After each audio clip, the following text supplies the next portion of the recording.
In the rolling hills of an ancient land, there was a legend whispered through the rustling leaves and carried on the wind.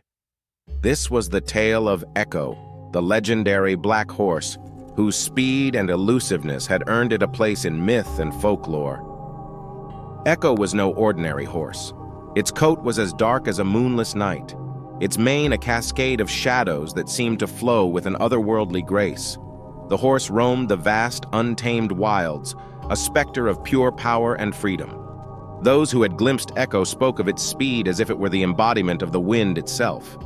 It was said that no matter how skilled the rider or how fine the horse, none could catch or tame Echo. It was always just out of reach, its presence marked only by the distant thunder of hooves and the faint echoing whinny that lingered in the air long after it had vanished. Generations passed, and Echo became a legend not just of speed but of elusiveness. No one had ever succeeded in taming the ghostly stallion. It was as though Echo existed in two realms simultaneously, one of the flesh and one of the spirit, always just beyond the grasp of those who sought to control it. Then, as the years turned into decades, Echo seemed to disappear from the land entirely. The hills fell silent, and the people forgot the black horse that had once haunted their dreams.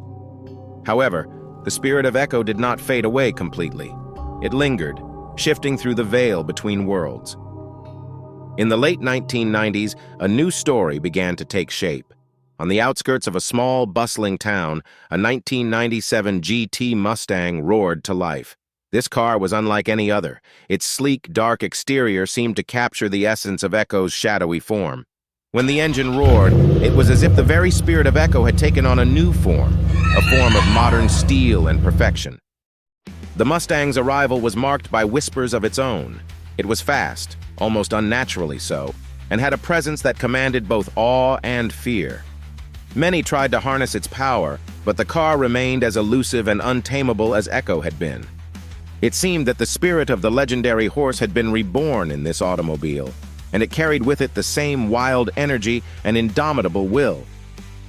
The story of the Mustang continued to build in legend until it reached Riot, a man known for his unparalleled driving skills and his reckless, daring nature. Riot had spent his life on the road, mastering every type of vehicle he came across. Yet when he encountered the 1997 GT Mustang, he felt an immediate connection to the vehicle. It was as though he could sense the presence of Echo within it. Riot approached the Mustang with a mix of reverence and determination. He was not daunted by its reputation, but instead intrigued. He understood that to tame the spirit of Echo, he would need more than just skill. He would need to forge a bond with the car, to understand its essence and to become a part of its unbridled spirit. One fateful night, as a storm raged and lightning split the sky, Riot took the Mustang out for one final test. The wind howled around them, and the car seemed to dance with the storm, its speed and agility reflecting the fury of the elements. Riot drove with a sense of unity, feeling as if he and the Mustang were one being, moving with a fluid grace that transcended mere mechanics. In that storm, Riot and the Mustang became something greater than the sum of their parts. It was as if Echo's spirit had found a kindred soul in Riot, someone who could channel its wild energy into a form of pure harmony. The Mustang's roars and the storm's thunder merged into a single exhilarating symphony. When the storm passed and dawn broke, Riot and the Mustang were still.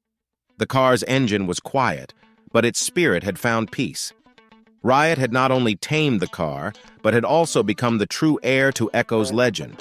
The Mustang had become a vessel for the spirit of Echo, and Riot had proven himself worthy of its power. From that day forward, the story of Echo lived on in a new form.